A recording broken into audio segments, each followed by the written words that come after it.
Good day, ladies and gentlemen, and a very warm welcome to the Institute of Security Studies today, as well as a very warm welcome to our audience joining us online. Thank you to all of the participants here today from our esteemed members of the diplomatic community. It's my privilege to welcome today our two panelists, Dr. Cobus van Staden and Dr. Mandira Bagwadin. Unfortunately, Prof. David Monyae will not be able to join us today. So firstly, before I hand over to Dr. Fonte Akum, the Executive Director of the Institute for Security Studies, just a few housekeeping rules. So after Dr. Akum has walked us through, we're going to have a panel discussion for about 60 minutes. That's going to be interview style. Afterwards, we're going to hand over to the floor. And the real essence of today is to have commentary from people in the room and people online, facilitating a discussion where we're really weighing the risks and the opportunities of the China-Africa partnership and how we can strengthen African engagement in this type of engagement as well.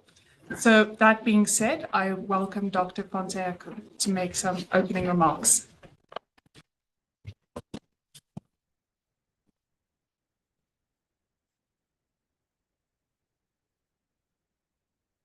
Distinguished ladies and gentlemen, panelists, it's always a pleasure and an honor to welcome you to the Institute for Security Studies. And thank you for taking up the challenge to interrogate the risks and opportunities inherent to China-Africa relations going forward. It's impossible to actually look at that relationship in a vacuum without taking into consideration the global context today. A couple of days after the adoption of the Pact of the Future, for kind of shining the spotlight on Africa's multilateral engagement is absolutely crucial. What does that mean in real terms for the ISS? Within our current strategy, which ends next year, we identified the importance of understanding Africa's engagement with multiple partners around the world, and in also understanding the role of external partners in Africa. Within a context which we describe as an increasingly divided world, a lot of African countries are looking at the options of diversification, diversifying their partnerships. We need to make sense of what that diversification of partnerships actually means against the backdrop of a continent which is facing multiple simultaneous transitions. You could look to demographics, you could look to energy, you could look to urbanization and rurality. You could also look to infrastructural transitions which are taking place on the continent to understand the needs that are actually informing Africa's engagement with its multiple others. And this is the framework within which we think it's important to understand the 9th FOCAC as well, which took place early last month. A number of key issues emerged from that FOCAC beyond just the $50.7 billion contribution small project over the next 3 years, but also the 2025 to 2027 partnership agreement. Again, impossible to look at that without thinking through the fact that EU and Africa would also be looking to renew their partnership within the next year against the backdrop of a worsening crisis in Ukraine, against the backdrop of a worsening crisis in Gaza as well, which is still affecting the continent, and elections in the United States, which could alter the trajectory of the United States as well. So here, I think when we argue in the ISS that the full operationalization of the African Continental Free Trade Agreement has the highest potential to transform Africa's fortunes, it implies that inherently that we need to think industrialization in the age of AI. We need to also consider the implications of that industrialization across different sectors, from infrastructure, tech to agriculture. And we need to think through ways in which that feeds into the growing service sector and the platforms that feed the service sectors on the continent. Those are the kinds of transformations that could be undergirded by Africa's engagement with its multiple partners. And I hope that as we have this conversation, we can zoom out into the context and be a little objective about some of the material contents of these partnerships, while also having a fairly objective reading of what Africa as a continent, but specific countries gain from engagement with China, with the EU, with Turkey, with Brazil, as part of the BRICS, on currencies and all of these issues. It's not enough to have that conversation in one go, but I'm hoping that in a series of conversations that build up to the South African presidency of the G20 next year, we would actually be able to have multiple conversations that inform a lot of those conversations, which is the essence of what we do at ISS. Thank you for coming through. I welcome an open conversation as always. And unfortunately, I'll not be able to stay with you until the end of the debate, but I see my colleagues in the room who are always eager to welcome sort of a healthy conversation around these issues. Thank you again for coming, and I wish you a very pleasant and robust conversation. Thank you very much, Dr. Aku, for framing this conversation within the broader context, of course, in our ever-growing pursuits of increasing African agency when it comes to all of these different actors. I really hope that today, even just as a case study, we can see some of the challenges, some of the opportunities, and also what the best way forward can be. So in terms of the Forum on China-Africa cooperation that recently took place, I think Dr. Akum did a very good job at articulating where we are at with that 50.7 billion commitment. Xi Jinping heralded this as the best in history in the China-Africa partnership. So joining me here today, we have Dr. Cobus van Staden and Dr. Mandira Bhagwardene. You'll see at the back of your programs is a comprehensive bio of both of our esteemed speakers. But needless to say, I'm very excited to be here with such intellectual giants today.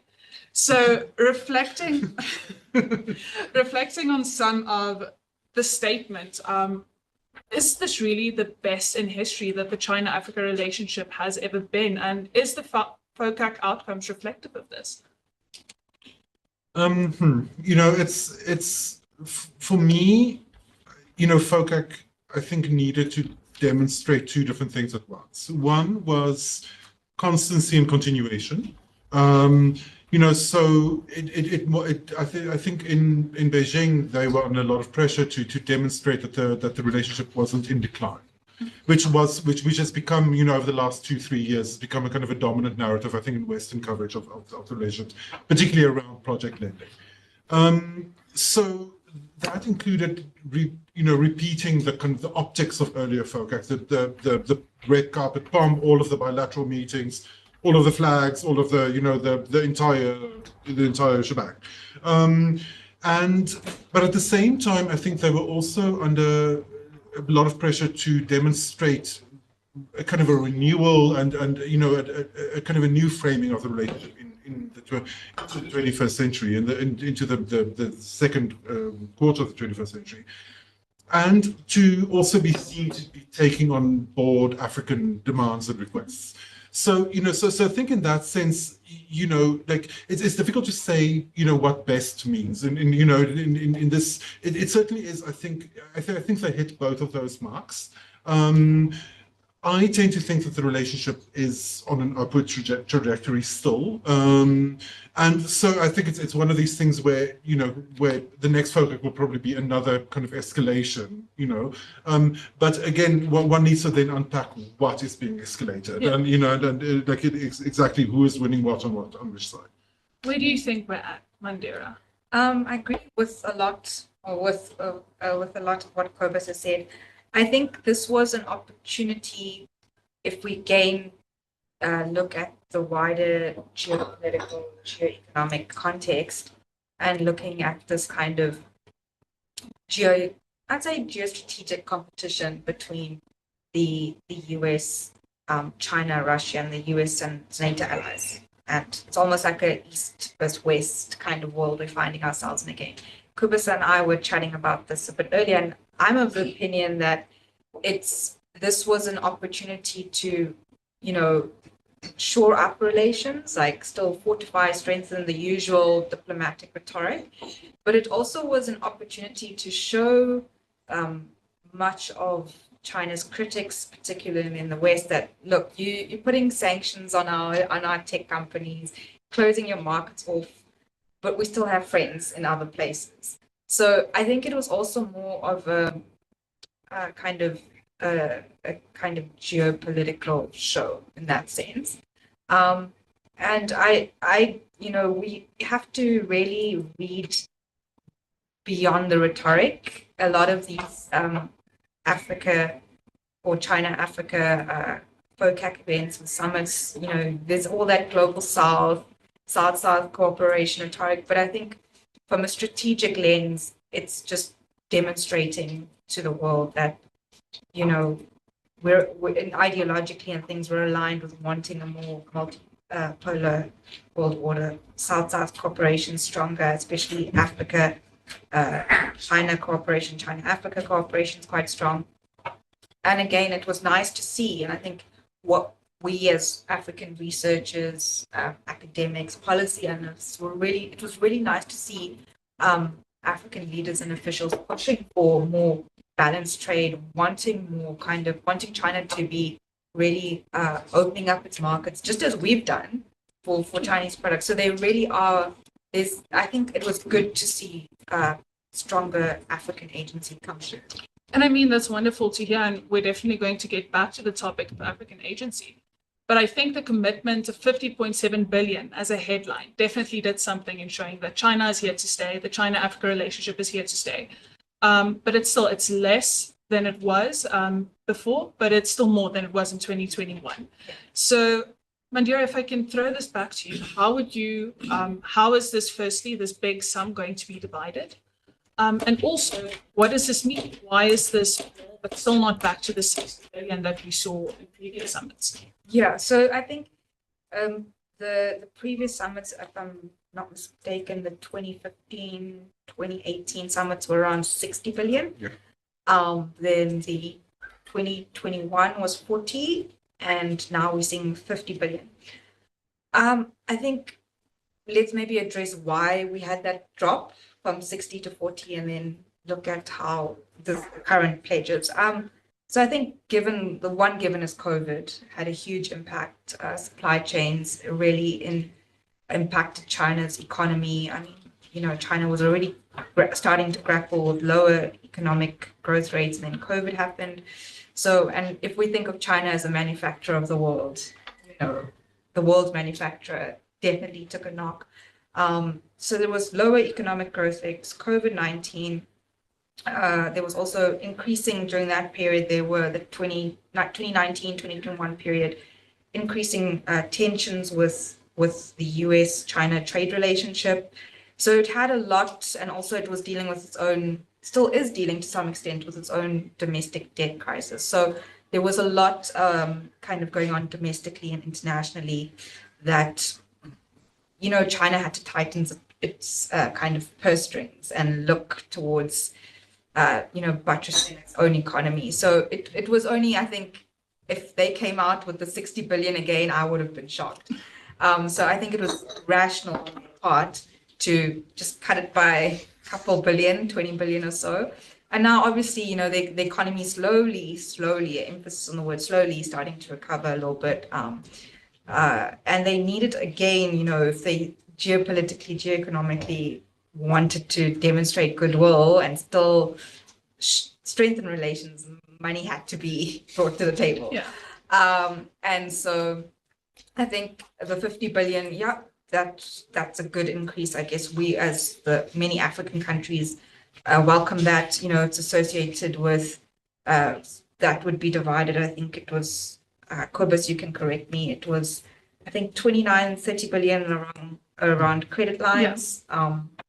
9.9 investments. Private Chinese private investment, and then around, I think, 10 billion. 11.27. Okay, I think. 11.2 something in aid. And obviously, again, a lot of the challenges deciphering, okay, exactly how, like the credit lines are generally through Chinese companies, Chinese banks, but what I did see, and what I did see in the last FOCAC and this FOCAC, is there's quite a bit of focus on bringing our regional development banks into play. So AFDB, Afro-Exim Bank, and it seems like,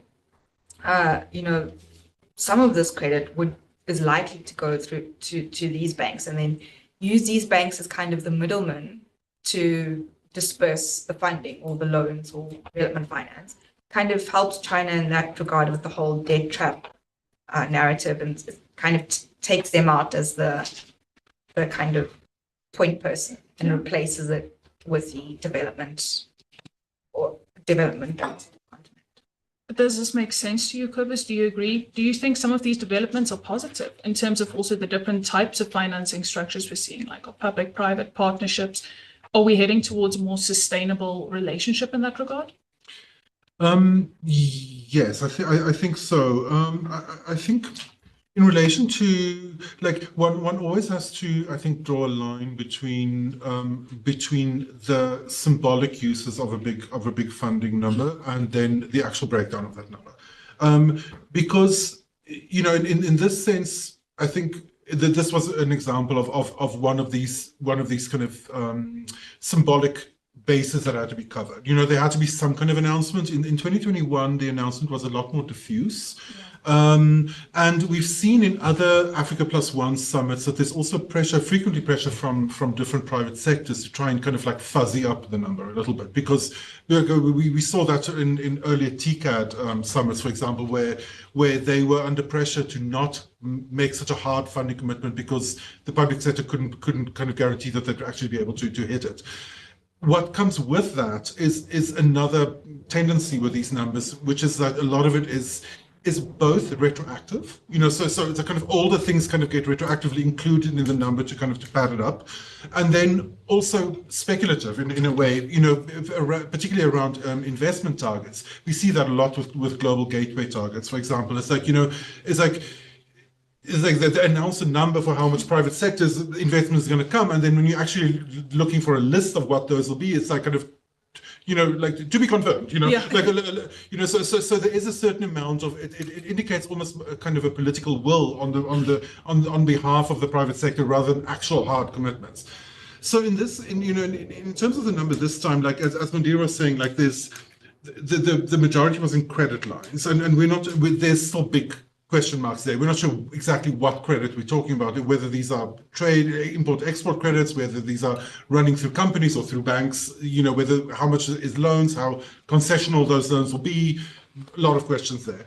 Like what is interesting for me is the amount pledged in aid and assistance, which I think it's a more prominent role for assistance and ODA in Chinese financing than usual. And I think it reflects two things. In the first place, it reflects, I think, like an acknowledgement of the real economic hit that the continent took over the last few years. Because of the Ukraine war, because of Gaza, because of COVID, it just shows that Africa is not, Africa is trying to claw back some of these losses, but that there's actual problems on the continent, and so the allocation of like $1 billion RMB to agricultural, like emergency agricultural assistance, for example, I think was notable and and a reflection of this issue. At the same time, I think it also is reflective to my mind, although like there's people who are more versed in the relationship between different Chinese government departments. I'd love to hear, from them. But like, it seemed to me that it might reflect a growing prominence for CIDCA, the International Cooperation Agency, which used to be very disempowered in the Chinese government, and I think has become more, it's taking on a slightly stronger role to my mind. But kind of again, I'd love to hear input. And so in that sense, it is interesting that China is inching towards kind of having a leg in more conventional aid, kind of a relationship with Africa, even as it, in rhetoric is promoting value addition and private sector and so on. So it's an interesting kind of like shift in that respect. That's very interesting. And I think some of it also plays to the increasing political side of this as well. Yes. But I mean, we're definitely going to get into that. But before we do, I just want to pick on the topic of infrastructure. So historically, there's been a lot of infrastructure investments being channeled through FOCAC. Of course, the Belt and Road Initiative playing a very big role in that. It received some critiques, and we've seen as small as constrained BRI since around 2021. Do you think that was still the trend? And then, of course, we had some of our bigger commitments like Tazara. Do you have some reflections on that? I'll go. So I think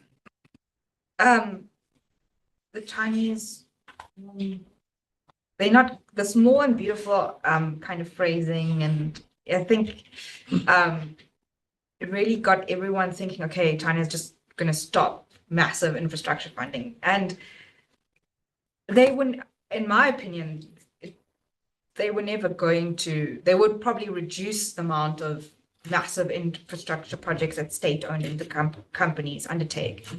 But in terms of keeping in mind that they've got this industrial overcapacity in various industrial resources, and like both, steel, aluminium, and also just they have overcapacity in industrial labor. So they still need that market. They need to look for markets to export a lot of that and offset that capacity. So I was always of the opinion that they would probably reduce but never abandon the kind of investing in massive infrastructure. Also, I think that the dealing with the debt, Africa's debt crisis, I mean, we've had countries default on loan repayment. So it made more sense to still have a developmental footprint in the region, but maybe look at small and beautiful projects in terms of focusing more on renewable energy, on projects around maybe socioeconomic projects, more around health projects, so hospitals and things like that. So I think that they kind of looking at balancing the two now. Like you'll still maintain infrastructure investment, your railways, your ports. I mean, those projects need to be seen. And we saw with Tazara, there was renewed interest of, I'd actually just say continued interest instead. And the small and beautiful, I think, will come a lot in the kind of energy transition infrastructure that will be needed. I think small is beautiful was, I think, frequently framed as trying to put a happy face on essentially a funding pullback, right? And I think there is an aspect of truth there, but I think small is beautiful is a lot more strategic than it seems, in the sense that it reflects a shift in the forms of the specific kind of strategic industries within China that are being kind of promoted as natural partners to Africa. And those are particularly renewable energy, to a certain extent, some aspects of renewable energy being linked to critical minerals, but then also connectivity. And particularly because so many of the companies that are working in connectivity, like data networks and so on, are now also working in green energy. So Huawei, for example, is now working in that. So I think it was quite a kind of a canny gauging of what China wants to promote in the world, where like industries that are extremely well developed in China, not only in terms of the amount produced, in terms of like the kind of classic overcapacity, but also in terms of technological achievement, and kind of gauging that those are being blocked from global north markets increasingly frequently in order to ring fence industries in the global north that are actually technologically behind China. So it was very interesting to see, for example, a spokesperson from Toyota saying like they're pulling back on their full electric vehicle program in order to boost their hybrid model. I'm like, okay, great. Like, good luck for the next 2 years, But we're seeing a lot of that, right? Kind of like where what are actually technologically relatively, kind of like some of the cutting edge work in the world being increasingly blocked out of the most wealthy markets in the world, and therefore flowing en masse into the global south. Yeah. So that kind of small is beautiful is a kind of a strategy in that context. Yeah. And of course the thing that one needs to remember about small is beautiful is that it's modular, right? So it's stackable.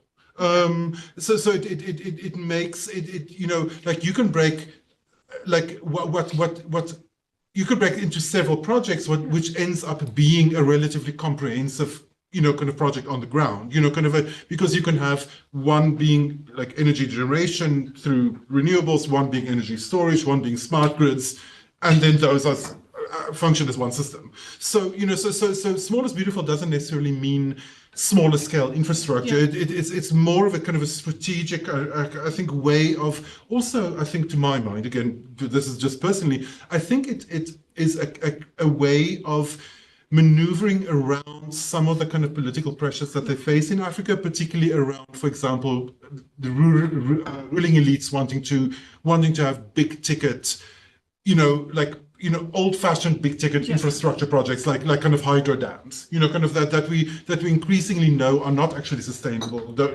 Actually don't buy you sustainable electricity even, are environmentally quite damaging and and controversial on a community level.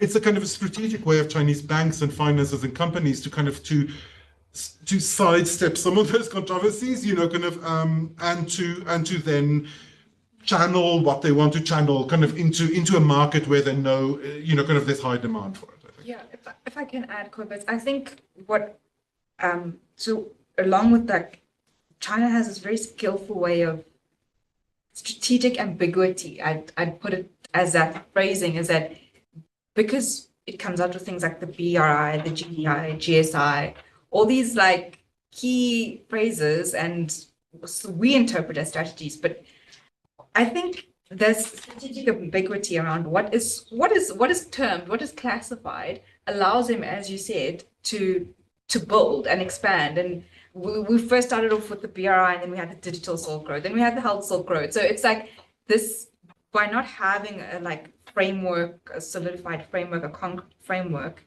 it presents these initiatives or these kind of strategies to be very flexible. Mm-hmm. And so I think it's going to be very interesting to see how the small, it's only about, since that phrase was mentioned, it's only about 3 or 4 years old. So it's still quite young. And I think it's going to be quite interesting as we watch or hear diplomats speak and officials at like infrastructure opening ceremonies of things to see, okay, is this a small and beautiful project? Because that came up often with the BRI. You don't know what qualifies as a BRI project, but you kind of get it when they would speak at events. Someone would be, this is a flagship BRI project, someone would say things like that. So then, okay, this is like the type of projects we would associate with the BRI. So it'd be interesting to follow kind of speaking engagements and see, okay, is this the type of projects we'd now affiliate with small and beautiful? Yeah, I would just add to that, sorry to interrupt, just a very brief point that that we've done a project at the China Global South project where we were tracking Chinese involvement, different forms of Chinese involvement in energy projects in Africa.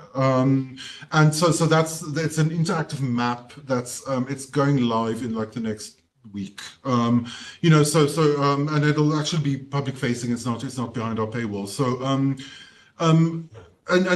but what we found was that, and we were looking at both Chinese financing and Chinese engineering and procurement and contracting. And there was an interesting kind of like dumbbell kind of graph emerging on like where like the highest level of engagement was at the very high end of the price point, so over $1 billion. And those were a bunch of older legacy hydro projects mostly. And then the other bulge was at the 200 million and below budget, and those were all renewables, like all wind, all solar. So it was a real kind of like glimpse of being like, oh, okay, this is what small is beautiful actually looks like on the ground. No, and I think also just building on some of these economic outcomes. I know a very big thing African countries wanted going into FOCAC was also ways in which to increase value addition and work away from reliance on critical mineral exports. Is there any types of outcomes we saw from FOCAC, and also what to expect in the next few years in this relationship that could be conducive towards that? Sure, I think China's within the kind of 10-point action plan, the Beijing action plan, they acknowledged the AFCFTA and in a way offered to support the AFCFTA or the actualization of that. And I think that materializes a lot through trade facilitation infrastructure, again, bringing back to TESARA that was mentioned. So I think how it often falls, and I know I see the Australians would have picked me up hearing this, saying the same thing I did at the IGD event. It falls on us, on our African stakeholders and leaders to shape that kind of strategic relationship to make sure that we're building or leveraging China's expertise in building value chains to build regional value chains. You know, if we're to realize the AFCFTA, it's all about, a lot of it's about building regional value chains. And then that's where the Chinese can come in, you know, not just in terms of infrastructure, but logistics as well. So it's on us, on the African Union Secretariat, on our national bodies to really kind of organize ourselves and say, okay, this is what we want from China in terms of building regional value chains and ensuring that, okay, especially in terms of extractivist kind of activities around minerals and critical minerals, is ensuring that we're not just sending the raw material back, but value add is occurring either through the chain that comes through several countries or just in the country, but it has to leave the region. It has to leave it with some value add.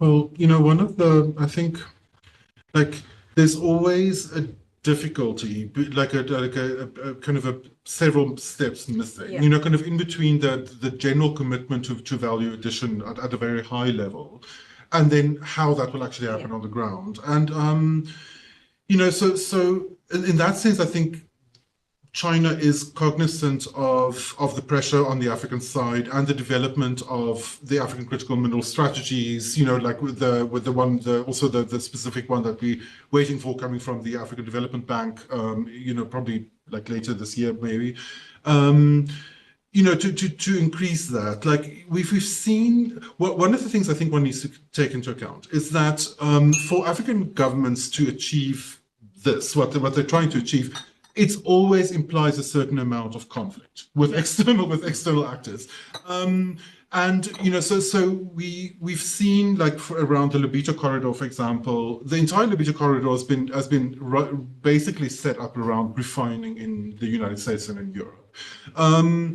There is all of these MOUs signed, you know, towards doing that and like setting up a battery value chain in Zambia and so on. Very, very little of that has actually been concretized. With the Chinese in Zimbabwe, the Zimbabwe managed through pure political pressure to actually to strong arm the Chinese into doing very basic refining there, and you know, and that I think counts as a huge achievement.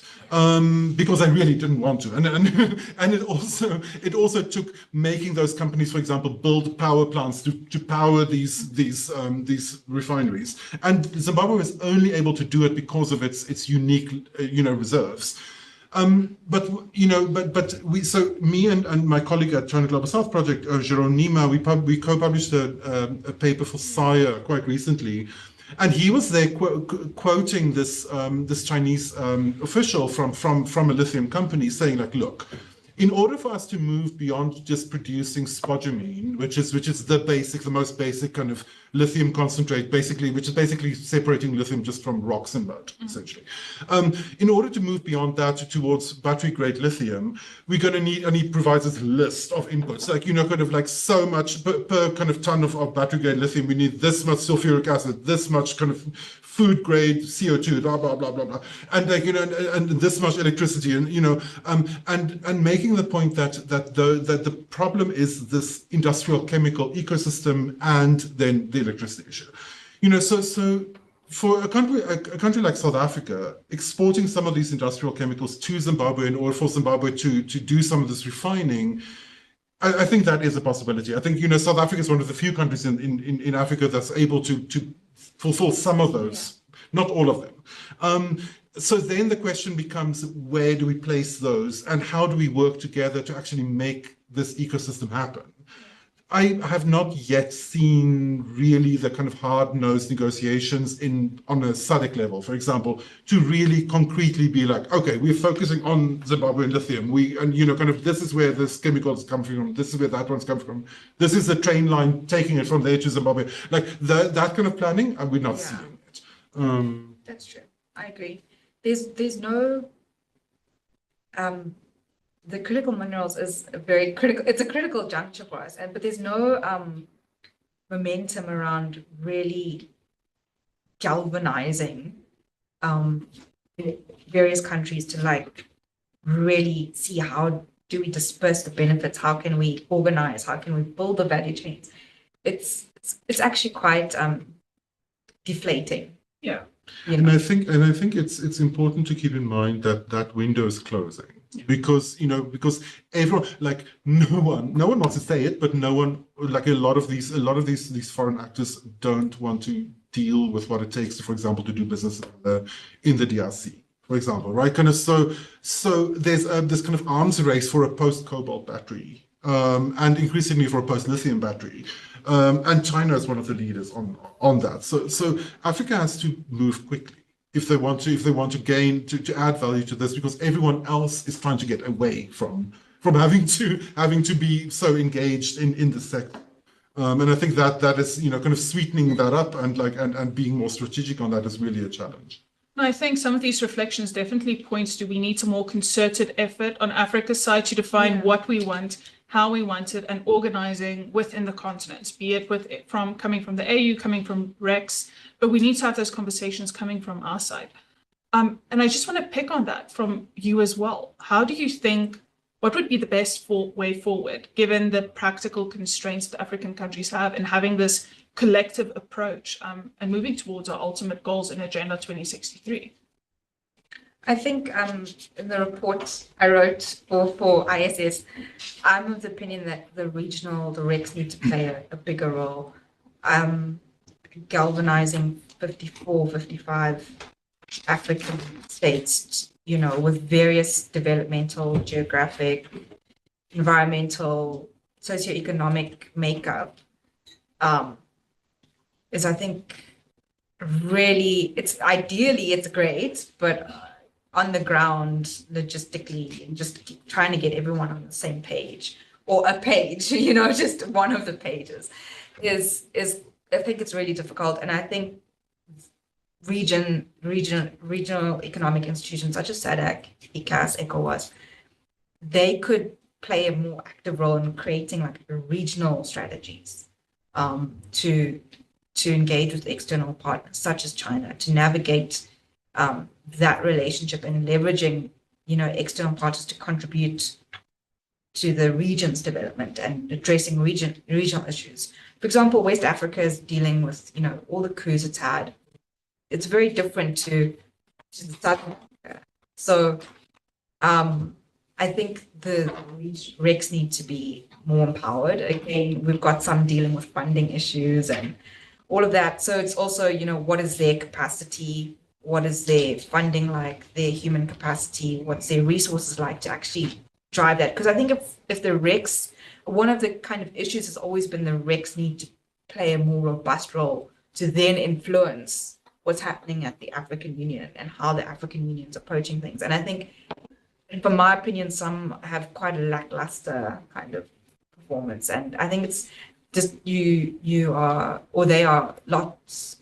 a lot of them are distracted because a lot of their members are looking more inwards in dealing with, more immediate issues than thinking long-term regional kind of dynamics. Yeah, I think two things are true at once. I think one is that if you look at SADC, for example, like the countries remain very self-interested and to a certain extent kind of insular. Right, kind of they tend to, like, national interest really trumps everything. There isn't a very strong regional, kind of like identity in lots of ways.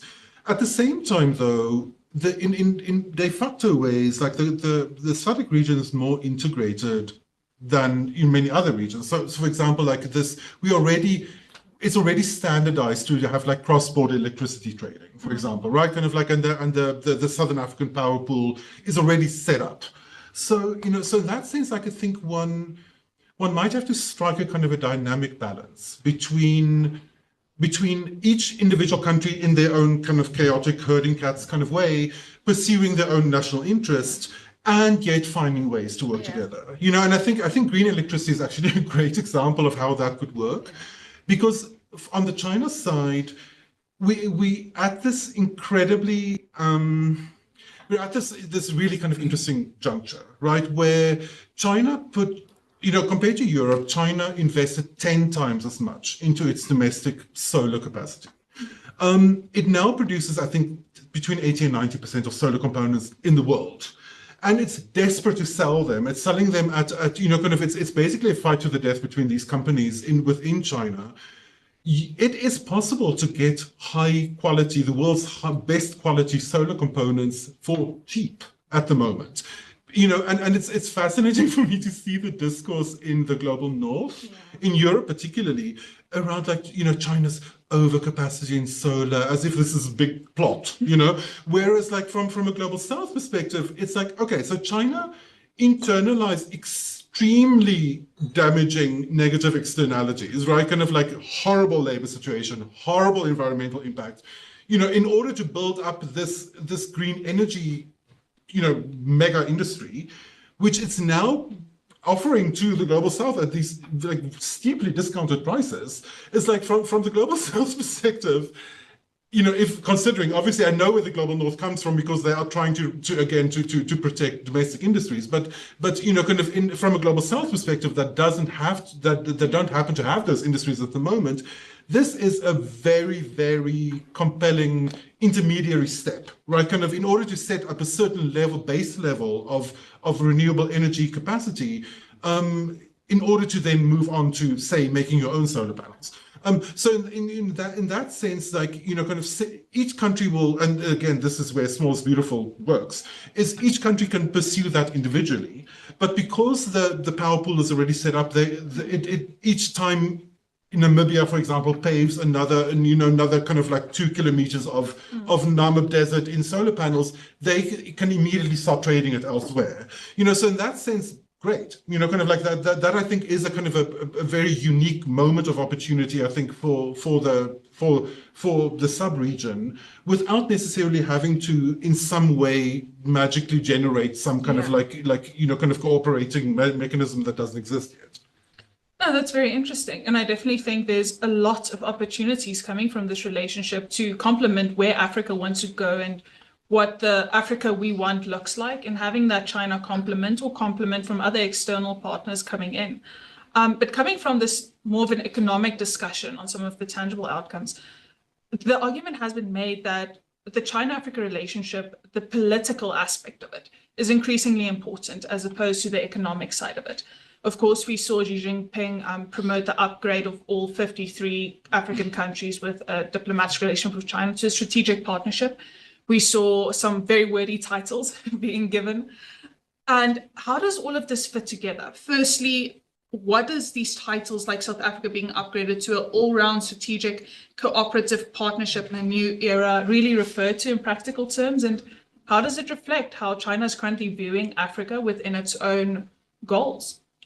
That is such a good question because it's so difficult to answer. It's like when that was announced, we were going through all of these different lists because there's a few places have put up down like kind of like rankings, like what all of these different strategic partnerships for this and this, and we couldn't find that wording for South Africa. So it was literally impossible for us to say, so where does South Africa sit now? It was like, is it rhetoric world, right? Kind of like it's very, very difficult to actually parse what those mean. The bigger message that I took from all of this was that I think this reflects a realization in Beijing that the real kind of like upcoming like split in the global order is not east-west, it's north-south.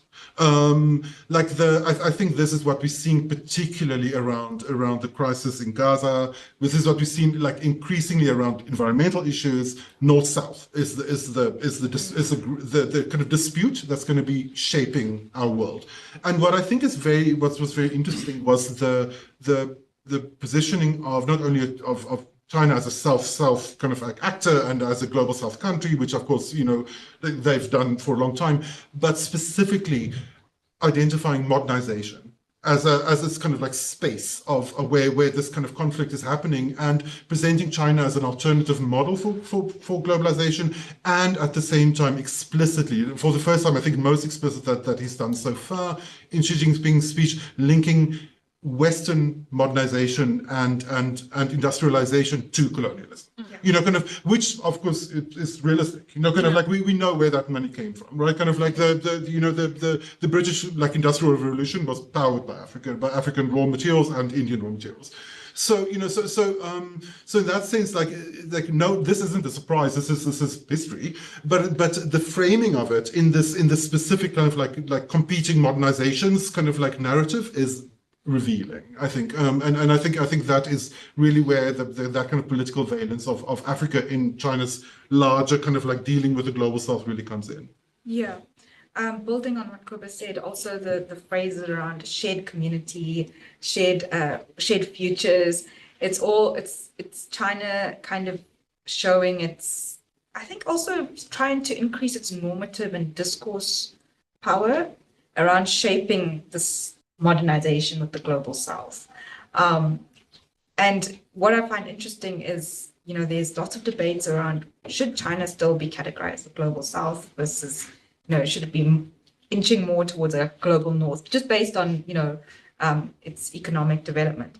But it really benefits the Chinese to have at least a foot in the global South, I'd say. And especially if we're looking at a world where a lot of international observers and people that specialize in global affairs, geopolitics, saying we're having an international system that's fragmenting. You're seeing this kind of increasing push from the global South to have kind of a fairer and more just multilateral order. And I think what I would like to say is the political importance of the relationship cannot be underestimated, especially if we're looking when it comes to voting in international and multilateral settings, the WTO, the UN, and now with discussions around having two African seats at the UN Security Council. How would that play now with China being a member as well? And a lot of times the African vote has come to China's aid in things around human rights at the UN. And so I think the resources, I think that discussion is quite old. I mean, the critical minerals, yes, the DRC, but a lot of the other resources and minerals and agricultural products they can get from their neighbors, Southeast Asia, South Asia, South America. So with us, we've got the 54-55 votes. So that relationship's really important politically. No, it's very interesting. But of course, to the top of my mind then comes, with this increased political and strategic importance in China's own rise, is there any risks implicit for African countries? Possible scenarios where economic reliance could make it difficult to navigate this increasing political importance, but also opportunities to increase Africa's own weight through this global South narrative and having China, at least in a normative fashion, propagating it. Do you have any reflections on that? Is there some risks and opportunities implicit in this for Africa? I think there definitely is very significant risks. And this isn't necessarily only in relation to China itself, but it's in relation to the structural positioning of Africa in the global economy. Africa has never had a good relationship with external partners. Africa has never had a good external partner. It's that those relationships are almost universally like based on a combination of just exploitation and extraction and structural exclusion. You know, so and there is the continent always has to be extremely careful for those, you know, for those dynamics to not be replicated again in new relationships, because those dynamics are to a certain extent the default setting. Right, kind of for in the global system. Like if one just looks at the kind of risk premiums that African countries are charged for lending compared to comparable other global south economies, for example, it's sometimes 500% more. So, you know, so in that sense, like just Africa is a site of exploitation in the global in the global system, and the continent always has to guard against that. Yeah. That said, one can't, you know,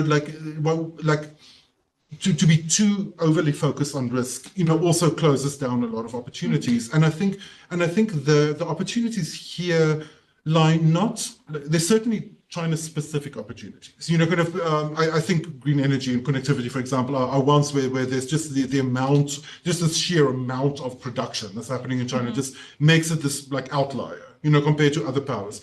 But in a lot of ways, the China-Africa relationship is more conclusively, I think, a shift towards the Indian Ocean and the Indian Ocean world as the kind of epicenter of economic and other forms of engagement for Africa. You know, so the China was a forerunner, I think, of a larger dynamic that now includes the UAE, Saudi Arabia, Turkey, Iran, like all of these other, you know, India, like all of these other actors. And with that comes an increasing kind of, I think, stagnation of its Atlantic relationships. You know, trade is flat, like investment is flat, political engagement is stagnant. You know, like I was in Washington D.C. in July. And it was very interesting to speak to lots of different stakeholders, and they were, you know, and we kept asking them kind of what do you see as the kind of really kind of landmark signature initiative in Africa, and they all came back to PEPFAR, right, which is great. I mean, I'm a huge fan of PEPFAR. Like, it saved millions and millions of lives. It's incredibly successful, but it's also 25 years old, you know.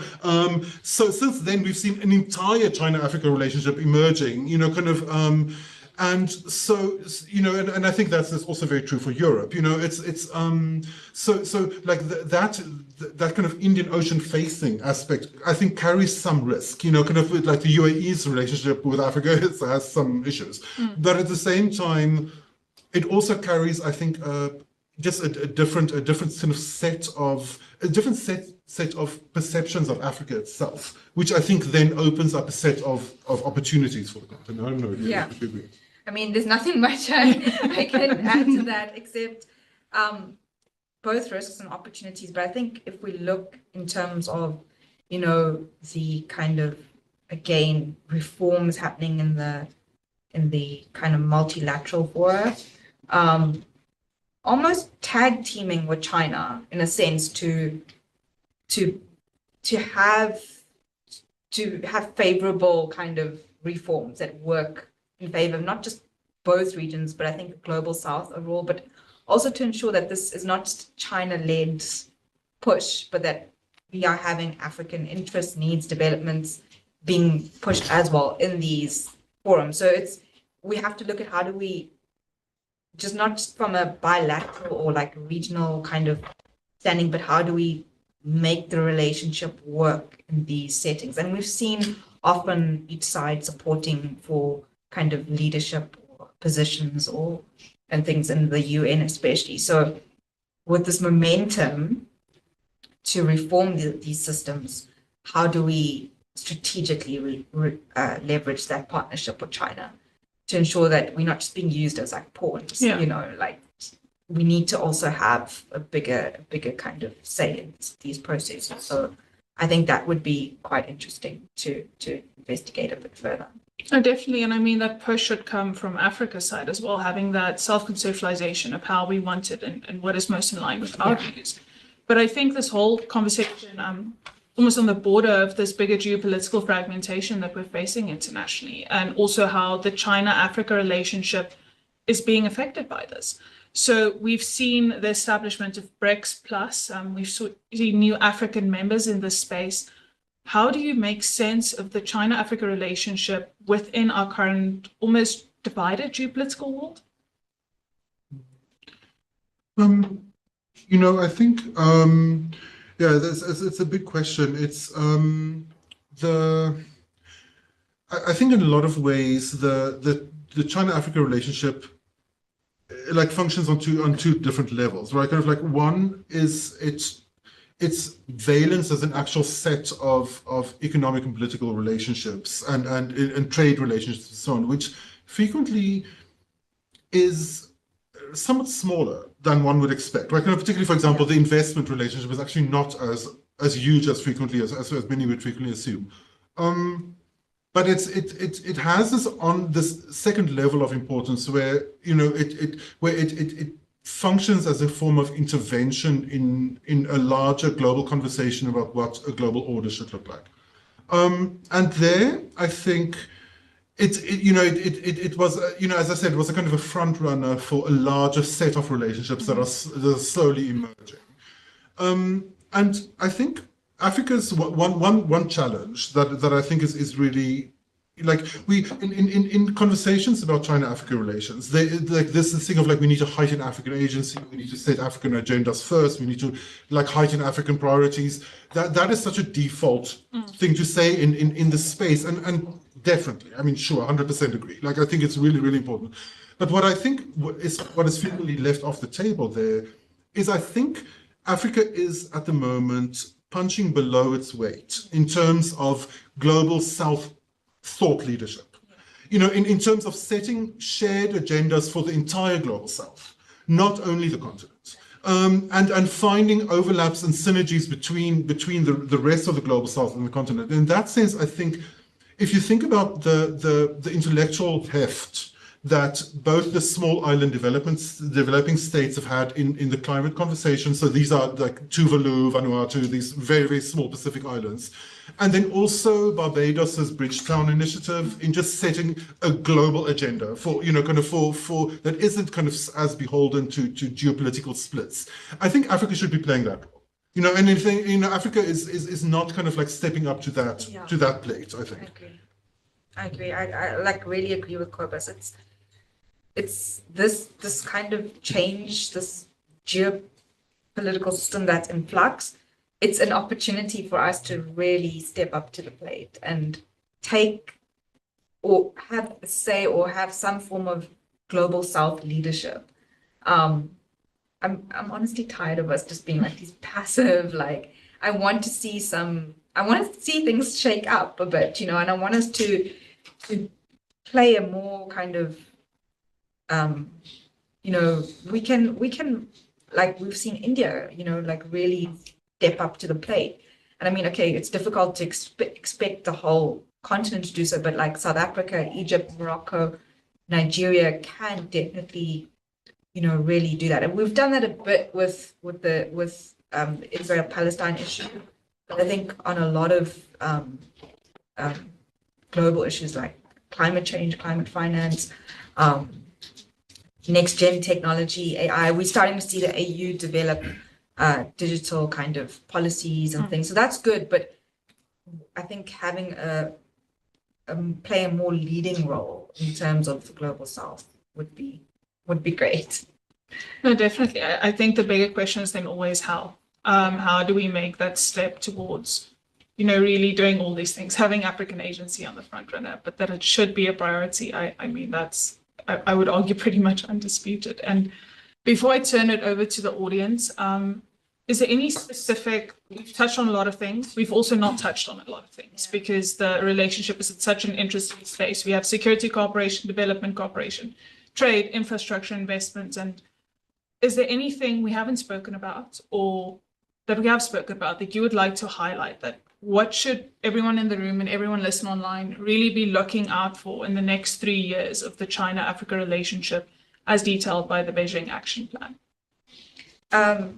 I think the one thing we need to look at is increasing party-to-party engagements. There was an expression of I think hosting or improving party-to-party diplomacy, and that couching it in terms of sharing China's governance models, views on development and governance, and really seeing how, I think there was something like expressed, I might be wrong, of increasing exchanges with 1,000 African political parties. Yes. Am I right? So that's going to be interesting, and to see how that goes on. I mean, the usual things like exchanges, workshops, and things, mostly which mostly happen in China, but we've also seen that reciprocated by various African parties. But I think that's a space to watch, especially as when you were speaking about the two modernizations and looking at how leveraging the political parties and party-to-party diplomacy to kind of advertise China's modernization model. I think what I'd also be looking at, and this is very much following on what Mandela is saying, is the wider push from China's side to create a friendly environment for its own norms. So these are. It was very interesting when one reads down the whole list of all of these different projects. It's really comprehensive. It's a lot of agri-tech stuff, a lot of space and satellite stuff, a lot of like meteorological, kind of early warning systems, a lot of, like across so many different fields. And of course, this isn't philanthropy, right? Kind of like China is interested in creating a space where its own standards are the standard. And this is around, for example, some of the agreements that agreed with South Africa on cooperation on alternative forms of satellite location, geolocation, like outside of the GPS system, for example. Like all of these, like these are fields of development in China that they would like to internationalize, and so it'll be very interesting to see whether they can, kind of whether that is because in a lot of cases, like Africa is kind of a vacuum, around some of these issues, and so it's in many ways it offers this perfect kind of laboratory for China as a sort of a first step to internationalize these standards before they then roll them out in other parts of the global south. So, and I mean, this is a role that Africa has played for China for a long time. So to see whether now in the post-FOCAC, in the post-COVID era, like whether that kind of like full opening up and full kind of a cooperation around these issues are actually going to take on more momentum. Oh, that's very interesting, and I think we touched on a lot. I'd like to first open to the audience for any questions or comments. The idea behind this is really to have everyone else join in the conversation that we've been having, and share some ideas, get some questions, and get the conversation going. Is there any immediate thoughts or reflections from the room?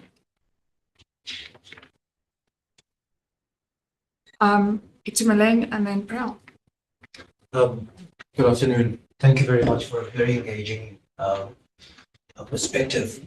I think on the whole, I agree with many of the issues that you guys raise. First, I would like to say that every minute and every hour, China changes. You're not going to get the same McDonald's at the same spot in 3 months at most, sort of speed of development there, and it's always going to be topped by something better. The first time I went there, I meet some students in Guangzhou that are going to Henan University, are going to Hunan, so we're going to take different trains at the run about the same time. And this is about the environment. We try to communicate. Obviously, they don't speak English. I don't much of Chinese. Google. Let's Google Translate. I'm like, yeah, I'm from South Africa. South Africa is here. Let me show you where it is. Let me show you the picture. Sure. It was about 4 or 5 of them. They were very, very blown aback that the sky is actually blue. And they were like, is this Photoshop or is this real? Like, no, this is the color of the sky, like where I'm from at least. Have you not seen blue skies yet? Like, no, the sky is gray. These are people my age. They've never gotten out of China. They've never seen the blueness of the sky. Pollution is so ubiquitous to China because of this development, this industrial revolution that they've had in the past 30, 40 years. Are we taking such considerations seriously in our engagements with China, because we are sort of like bargaining for the industries that they've outgrown almost, that are not going to be blue chip like they're trying to go into? That's obvious. They're not going to give us the good stuff. Is there much efficacy from the African sides to try and circumvent the road that China has traveled in terms of just the destruction of the environment? And as a follow-up to that as well, I was also surprised, like when I got there, that like people just spit around the street, like it's a normal thing for people to do. For me, I was like, where I come from, it would be frowned upon if I had to go and spit around in broad daylight, even outside a restaurant or even inside at times. Only to find out that about 3-4 months later, I was doing the exact same thing. Because the environment, you can't help but do it. The air is just not conducive. It's insalubrious. It's all good to develop and have these nice looking buildings, but if we can't breathe when we leave them, what good is it anyway? Are we really, is there a semblance of whether we are taking this issue of environmental protection seriously at all? I think that's a brilliant intervention. We haven't touched on the climate and renewables sector as much in this discussion, but I think it's definitely something I'm interested to hear our panelists' thought on. Priyal, you had an intervention as well?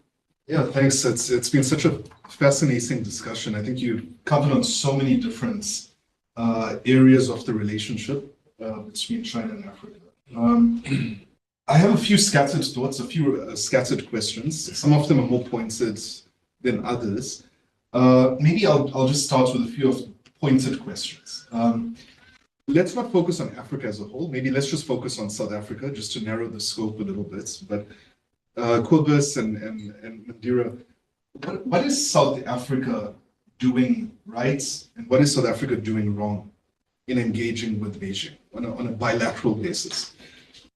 And I think attached to that question, Mandira, you touched upon this issue of, Kobus, either of you touched on this issue of thought leadership, right?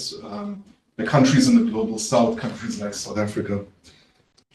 When it comes to things like Agenda 2063, these big long-term developmental visions, we need thought leaders, we need champions to, from the global south to really drive forward a collective vision of how we can get there. So, of course, the African Union plays that role in Africa, but we need state-active champions to champion that role.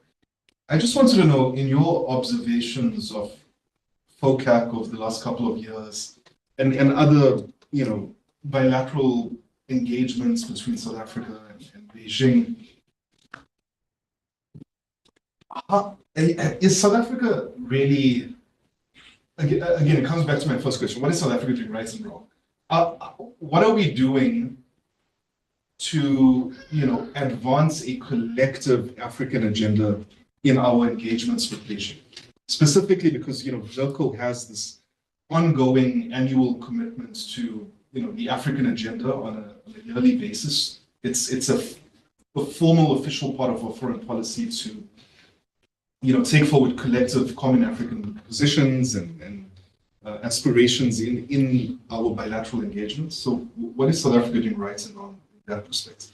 Another pointed question I'd just like to throw out there is, in less than 40 days, 30 days, we can have another US president. It might be two very different people. But I wanted to get your sense of, in either scenario, how do you think some of this may affect Africa's engagements with China?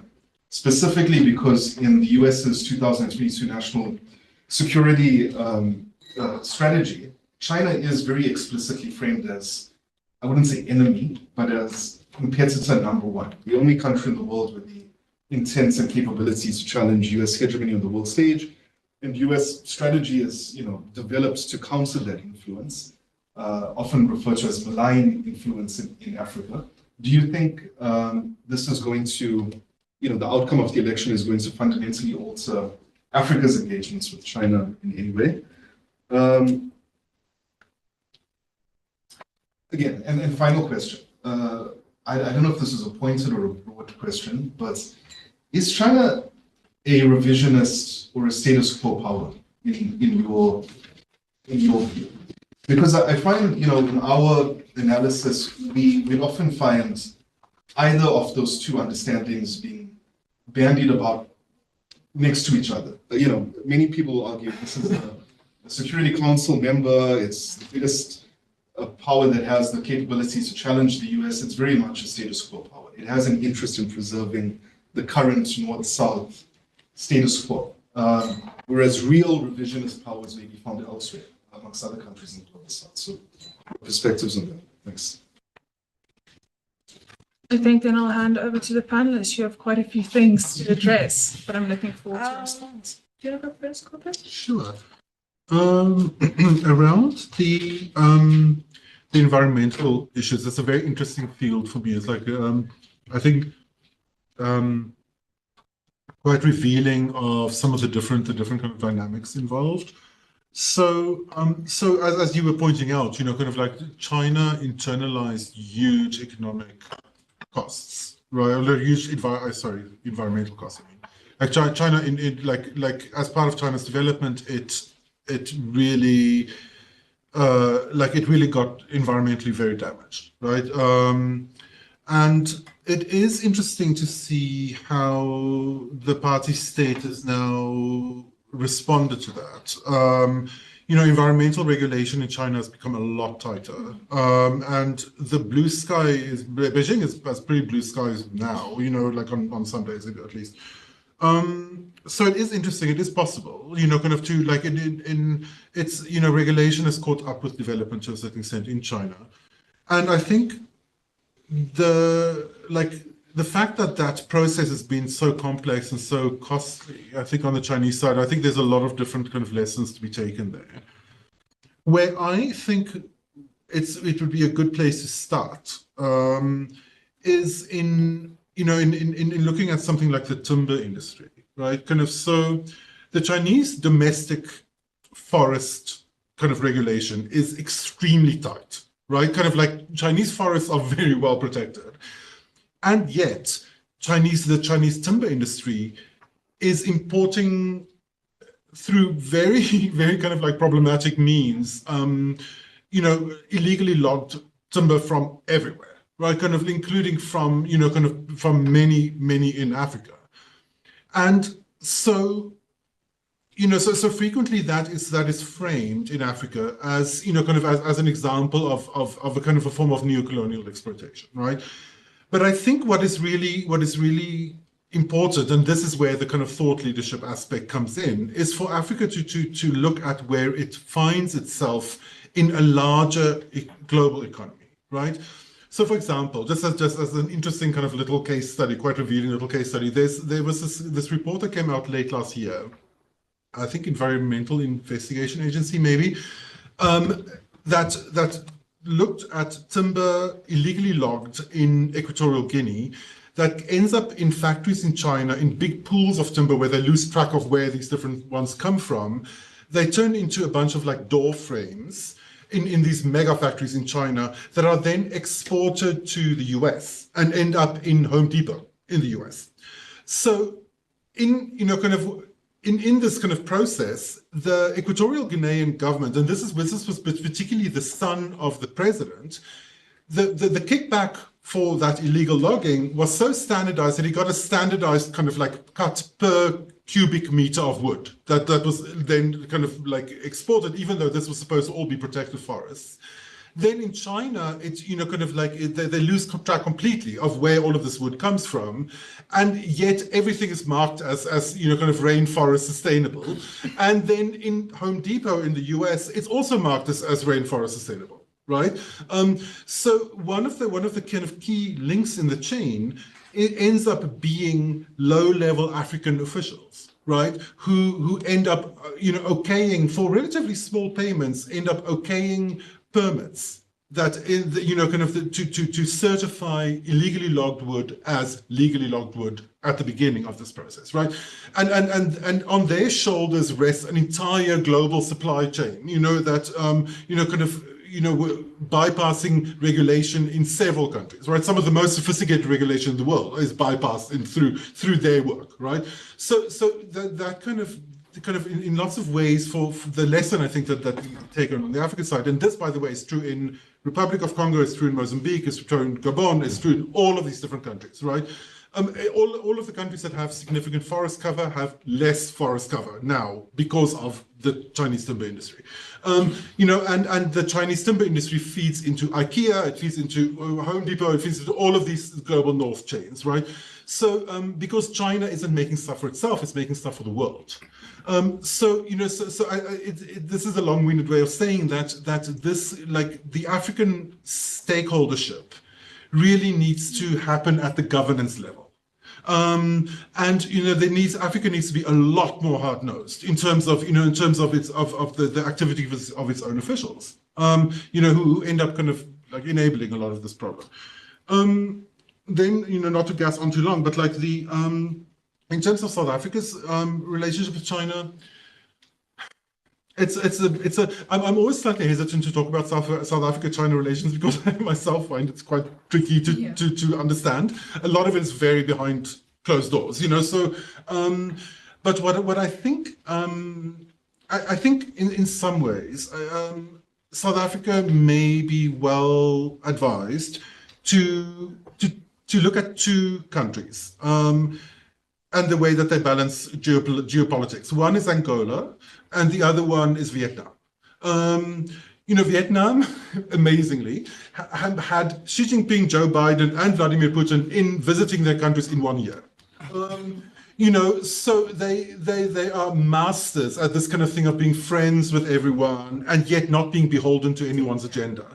And I think South Africa maybe find South Africa, and this is just because of who we are and our history. South Africa loves to take a moral position, and South Africa loves a big pronouncement, right? They love to say things in public, right?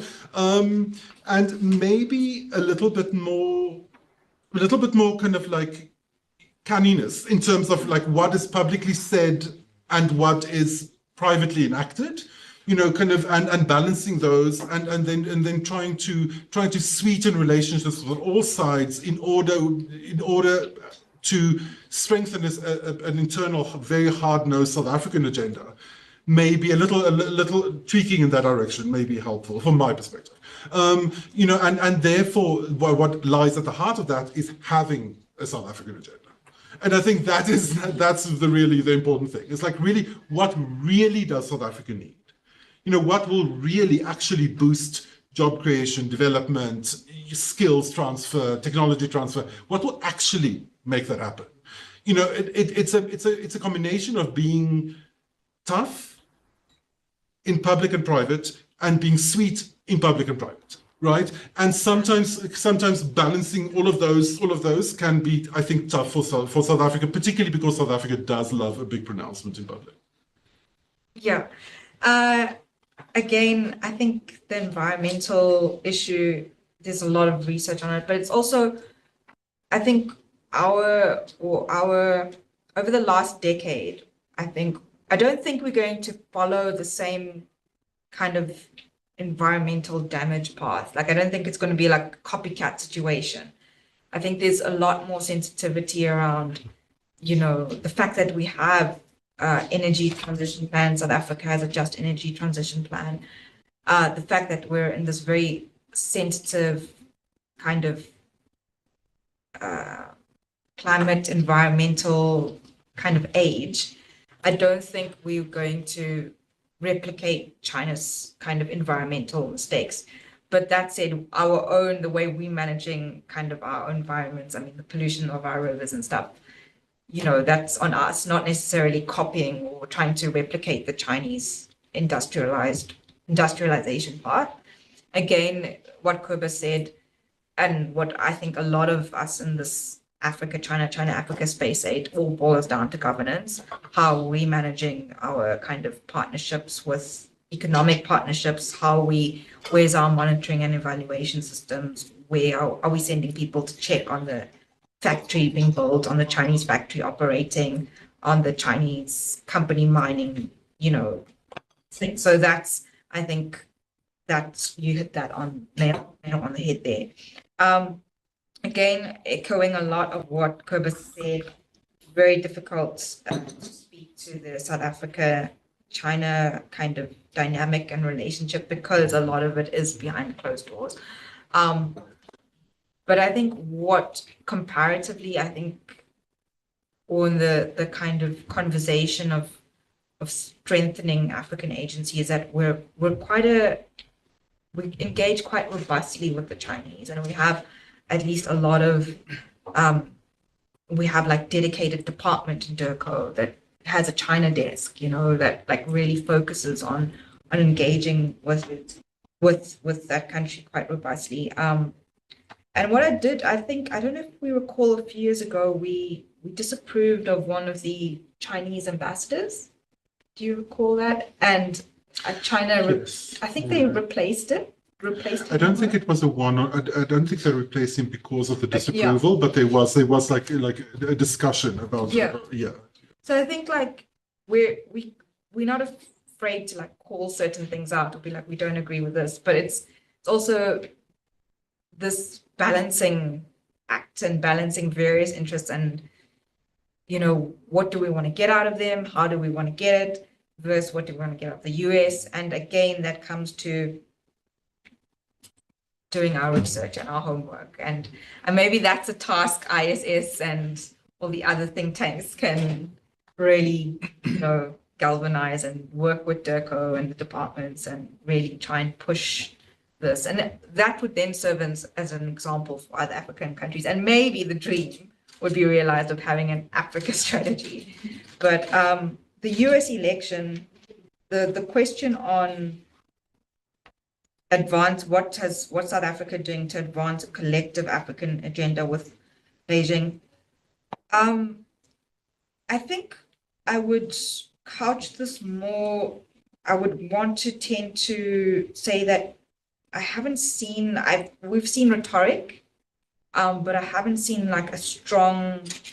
I've seen it more kind of a bilateral kind of concern. How do we, not as we'll probably speak a lot on behalf of the continent, but I haven't seen us really, playing a galvanizing role with the Chinese in terms of Africa. We tend to put our interests first. Where I did kind of see this though was when we chaired BRICS, when we hosted BRICS. There was a lot of talk and inviting a lot of other African leaders into the conversation. So it might not be on a kind of the Africa, the bilateral relationship, but when we are given the platform in multilateral settings, I think that's where I saw it come through a lot of not just South Africa, but Africa's development agenda come through. The US elections and how this might affect our engagement or Africa's engagement with China, I don't think it's really going to rock the boat too much, in my opinion. It depends on what the Africa policy will be of the incoming president. As we know, Trump didn't really care much about us. It just depends, I think, on how much focus are they going to give to the current issues, Ukraine, Palestine, Ukraine, Russia, Israel, Palestine versus, they kind of maintaining African ties and involvement with the region. Overall, I don't foresee it really altering. I think the relationship will remain pretty steadfast. I don't really, it depends on how, things like Global Gateway, if they gain more traction, the Build Back Better initiative. But in my opinion, the relationship's pretty solid. Yeah. Just like, two small random points. One, in relation, I think we should maybe there is, I think, a kind of a default assumption, like that Itumeleng was articulating, that China is necessarily at some stage going to shed some of these kind of like lower level industries, right? Kind of like quite dirty and polluting industries, and that they will necessarily move overseas. I don't know that that's necessarily such a given, actually. I think a lot of these industries China is actually holding on to because they're worried about unemployment. And so a lot of these, some of these kind of polluting industries, they end up being positioned in outlying provinces frequently with, like in Xinjiang, for example, because they also have huge amounts of coal, for example. So, divisions within China tend to kind of take over some of these kind of logics, and in the cases of some of these industries being externalized, like for example nickel refining in Indonesia, that was because of pressure from the Indonesian government and regulation from the Indonesian government forcing Chinese companies to do it. They're not because the Chinese companies were looking for overseas expansion opportunities.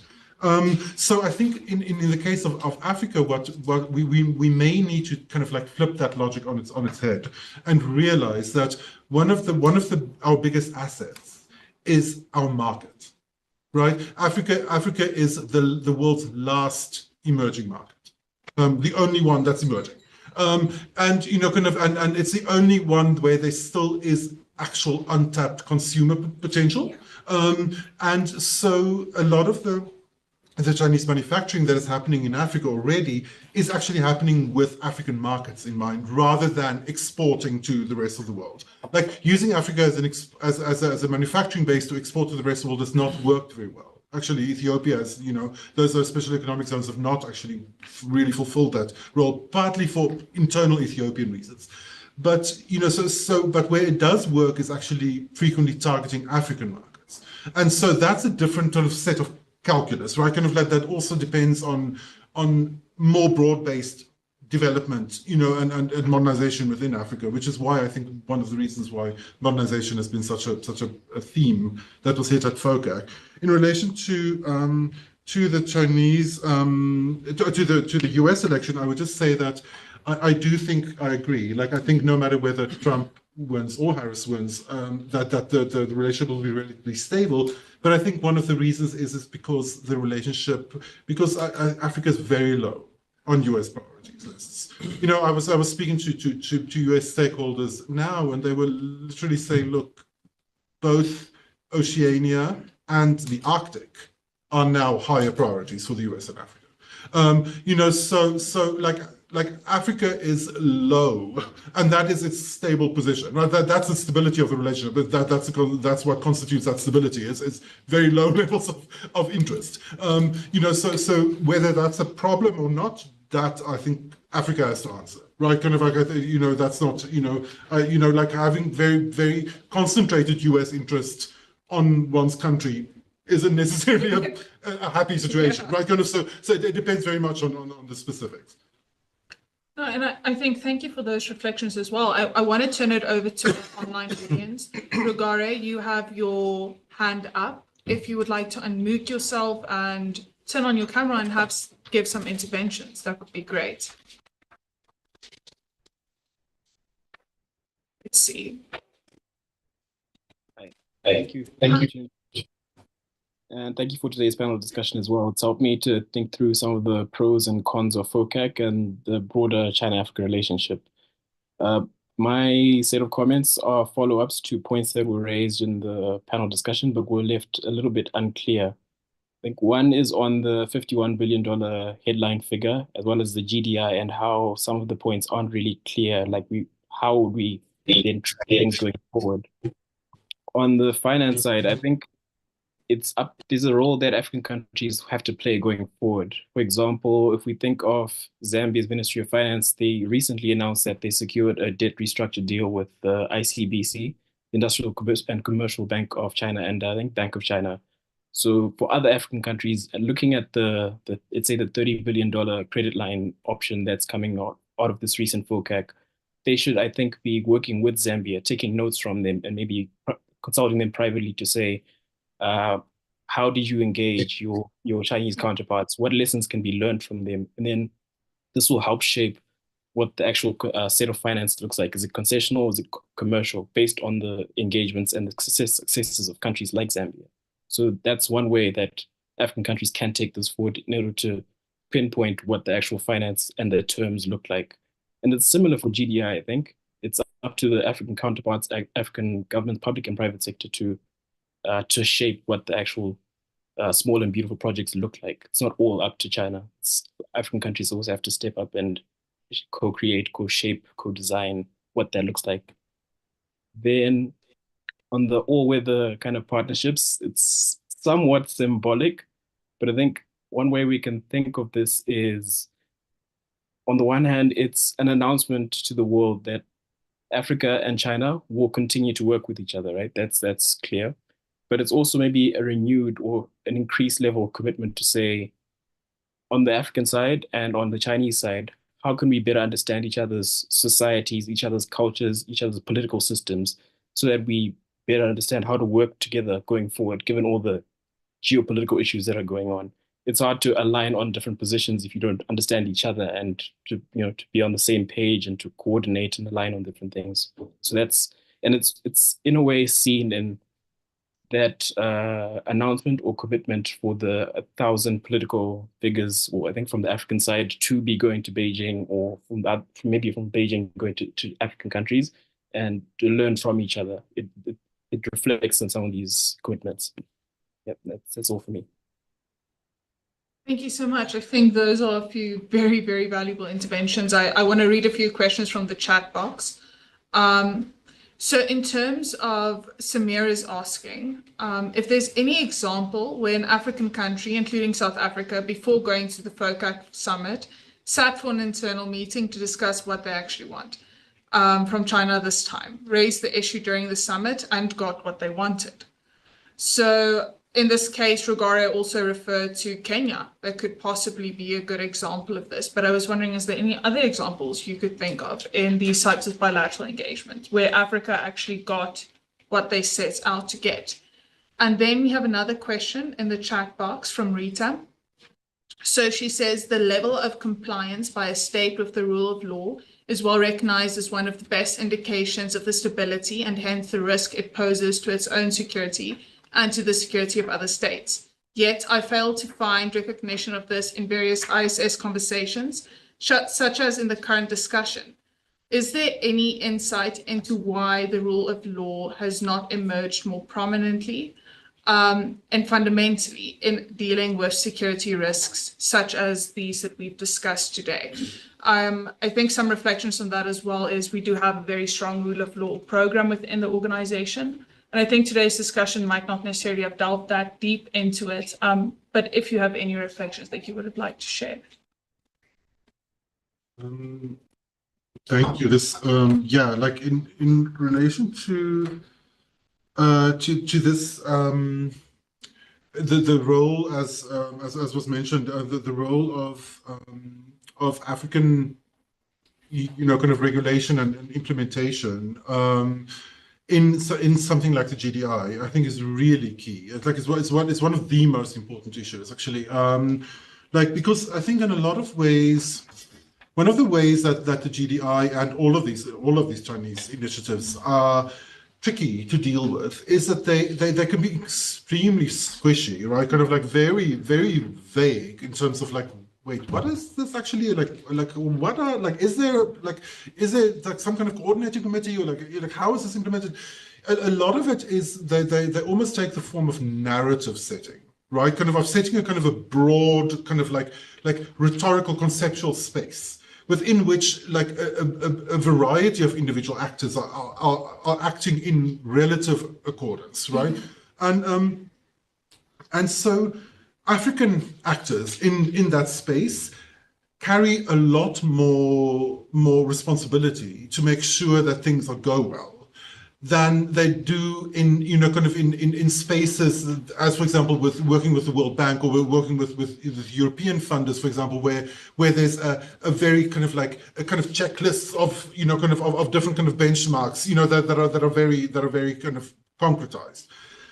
So, for example, with this, I would greatly recommend checking out the work of Ajikai Ajay, who's she just published a great paper with Boston University's Global Development Policy Center, and she's a doctoral candidate at UCT, and she so we interviewed her on our podcast, the China and Africa podcast. I think that episode will probably be up next week. And she did this amazing study of the same Chinese contractor working in 2 different African countries with the same Chinese funder, and like kind of looking at 2 different hydroelectrical projects in Uganda, one in Uganda and one in Ghana, and looking at differences in outcomes, because all of kind of like same contractor, same funder, so it's really one-to-one, right? Kind of apples to apples. And there, the Ghana, it was very, very interesting to see, like, Uganda got a lot worse outcomes than Ghana did. And one of the reasons why was that the Ghanaians were a lot more interventionist, like to the extent of not only assigning, kind of specific bureaucrat teams, like technocrat teams to like in the contract negotiation, in the standard agreements, all of these sort of things, but even actually appointing and deploying engineers, roughly the same number of engineers on the ground, to be shadowing the Chinese engineers and making sure that that standards are implemented, and even the Ghanaian kind of like work teams downing tools at some stage when the Chinese were like cutting corners in some way, where I'm not 100% sure in which specific way, but that is the level of like fine-grained granular implementation that is needed. That is how you get good outcomes from working with China. It's like being super, super picky and being very, very kind of like point by point, like very, kind of really, really like to the extent of almost being interventionist. I think that that ends up being what that actually looks like on the ground. And then finally, just in terms of the Samira's question was a little vague for me in terms of or like little like difficult for me to understand. I don't think I 100% got it, but I think I've seen a lot of examples of African governments, kind of aiming for something, at a forum like FOCAC and then getting it. Like I think, for example, like Nigeria got a bunch of like big rail kind of like commitments now at a moment when China is not very interested in big rail. So I think that's an example. I think collective coordination between African governments for a collective project has been rarer.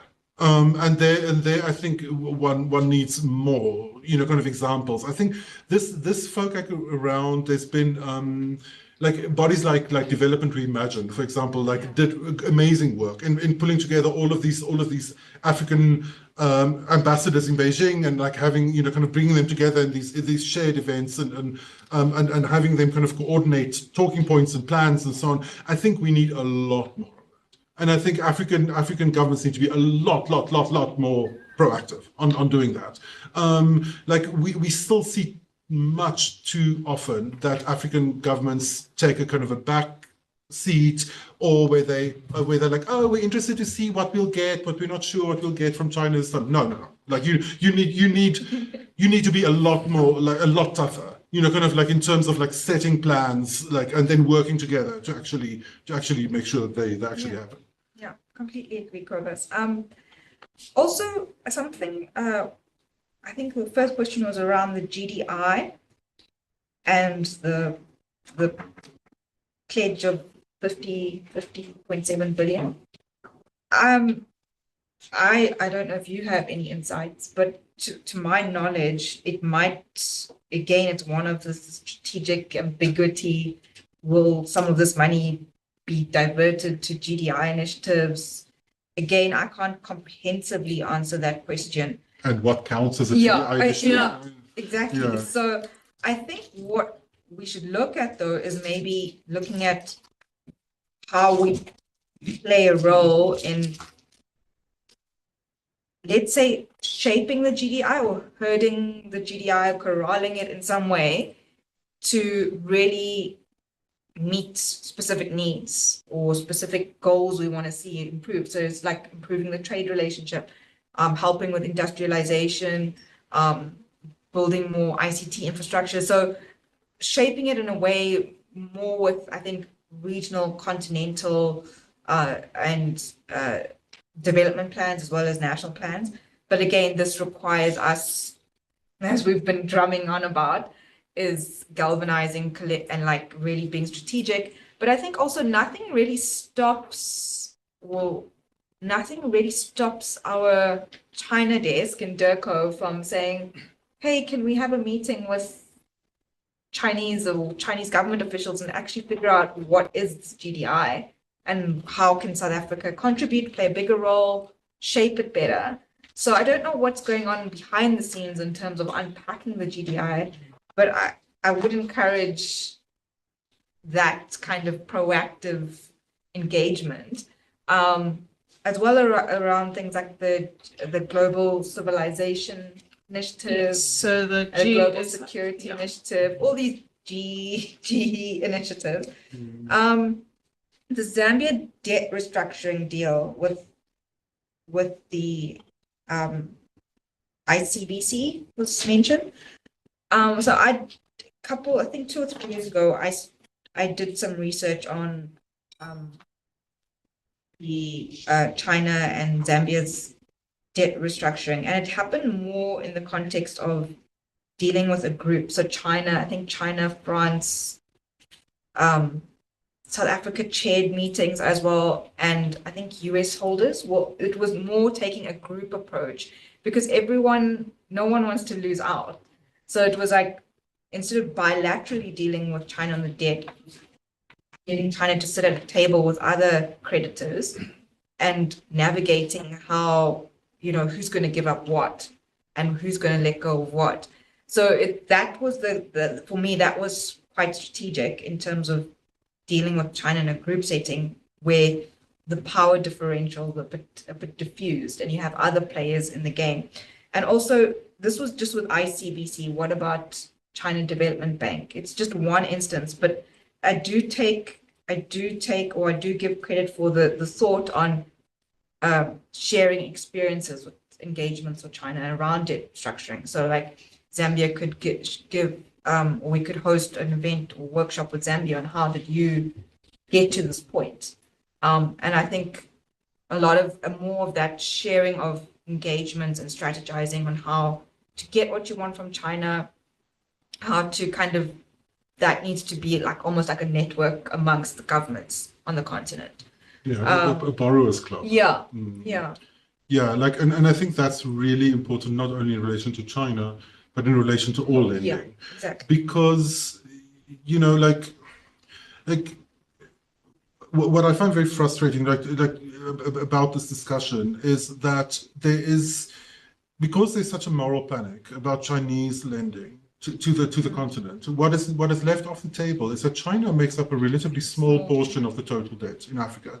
By far bigger is commercial debt that is owned in Western capitals.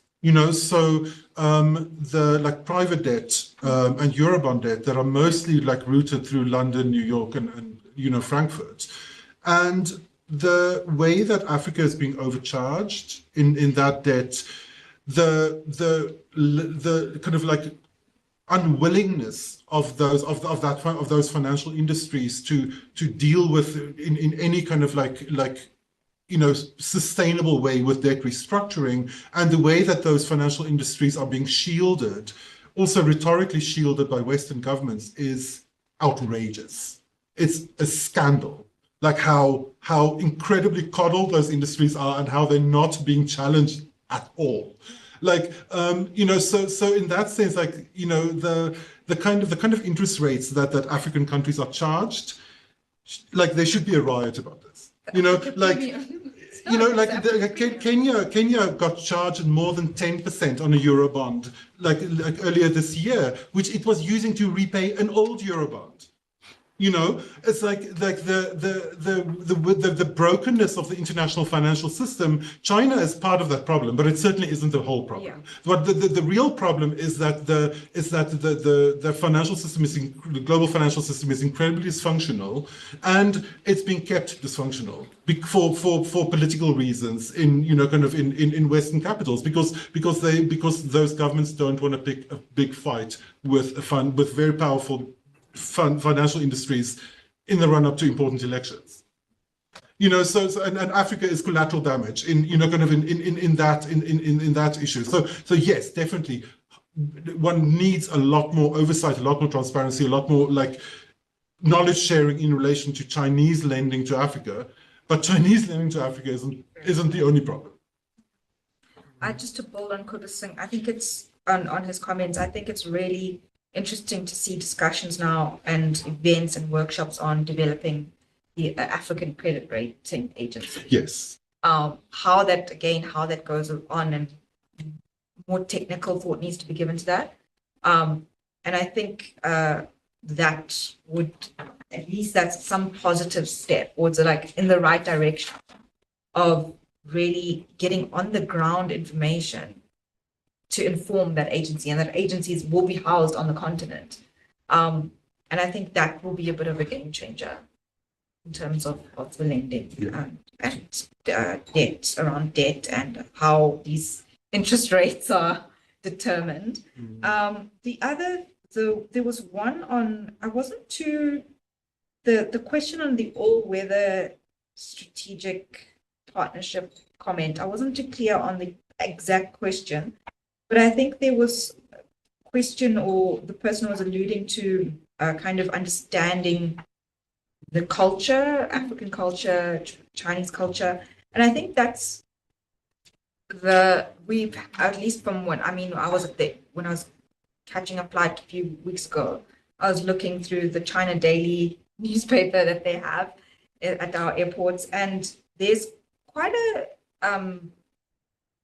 there is an African cultural presence in China, and the Chinese really do want to learn. And there's lots of workshops, there's lots of events and things. But I think what we could look to do is kind of institutionalize it as the way the Chinese have done through kind of the Confucius Institutes that they have, and maybe have like Africa Institutes. But again, you need funding, you need all of that. But I don't think there's a lack of kind of cultural diffusion or culture sharing, in my opinion. Do you have anything on that? I think yes, like in general, kind of Africa directed cultural diplomacy. Yeah. I think it's an underexplored field because it's relatively cheap to do. You know, kind of it's not as forms of diplomacy go. I think what underlies that issue is there's very low levels of China capacity among African officials. Like I was horrified a while ago to see the official Twitter account of Hakainde Hichilema, the president of Zambia, saying, like tweeting, "I'm on my way to China to see President Jinping." I'm like, no, please don't mix up his first and last name on your official Twitter account. Don't do it. But they did it, and it was on. It was posted. They didn't even delete it. It was on for months. So I'm like, oh, that's not good enough. You know, kind of like that level of low capacity is not good enough.